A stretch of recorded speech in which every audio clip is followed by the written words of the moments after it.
আজকে আমরা দেখব চতুর্থ শ্রেণীর ইংরেজি প্রশ্ন সেকেন্ড ইউনিট টেস্ট 2026-এর জন্য আরও একটি প্রশ্ন, যেখানে পূর্ণমান 30, সময় রয়েছে 1.5 ঘন্টা।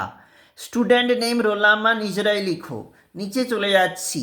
Read the passage carefully and answer the following question. নিচের যে পার্টটুকু রয়েছে বই থাকতে তোলা, সেটা কিন্তু তোমাকে ভালো করে পড়তে হবে। এবং ওর নিচে রয়েছে কিন্তু underline the correct answer from the given alternatives 1 into 3, এবং যেগুলো সঠিক হবে সেটা কিন্তু দাগ দেওয়া রয়েছে। যেমন প্রথমেরটা আলিপুরদুয়ার, তারপরটা হবে কলকাতা, তারপরটা হবে he had some urgent work. এইগুলা কিন্তু এইভাবে হবে। টু ফলস রয়েছে, right T for true, F for false statesman. প্রথমেরটা ফলস, তারপরটা ট্রু, তারপরটা ফলস। তারপরে বলেছে answer the question in single sentences 1 into 3, এবং যেখানে কিন্তু হোয়াই ওয়াজ ঝিনুক ভেরি স্যাড, ঝিনুককে বিষণ্ণ মনে হচ্ছিল কেন, তার কিন্তু উত্তর এখানে রয়েছে।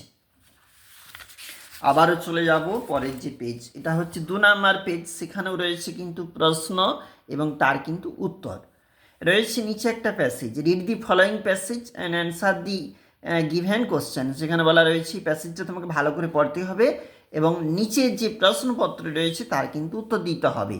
Fill in the blanks with information from the text 1 into 4। 1 number করে, 4টির জন্য কিন্তু 4 নাম্বার করে দেওয়া হলো। তারপর দেখো, change the verb to the past tense and fill in the blanks 1 into 4, এবং তার উত্তরও কিন্তু এখানে অবশ্যই রয়েছে। এই দিকটা দেখো, যেখানে 3 নম্বর পেজ, সেখানে বলেছে underline the verb that are in the present continuous tense 1 into 3। এছাড়াও বলেছে অ্যাডভার্ব, যেগুলা আন্ডারলাইন করতে হবে, আমরা একটু করেছি 2 নাম্বার। এবং নিচে রয়েছে ডুয়েজ ডাইরেক্টেড, যেখানে কিন্তু 2 নাম্বার রয়েছে, এবং দেখো সেখানেও কিন্তু দাগ রয়েছে। রেগুলার ভার্ব, ইরেগুলার ভার্ব, যেখানে এটাও রয়েছে কিন্তু। আর অপোজিট ওয়ার্ডস, তা কিন্তু তীর চিহ্ন দিয়ে দেখানো হয়েছে, এর জন্য থাকছে কিন্তু 2 নাম্বার। আমরা চলে যাব আমাদের পরবর্তী গুরুত্বপূর্ণ অংশ। এখানে একটু আমরা লিখেছি right few sentences about any freedom fighter of India. এবং দেখো, স্বাধীনতা সংগ্রামী সম্পর্কে তোমাকে কিন্তু কিছু বাক্য লিখতে হবে, এবং যার জন্য থাকবে কিন্তু 4 নাম্বার।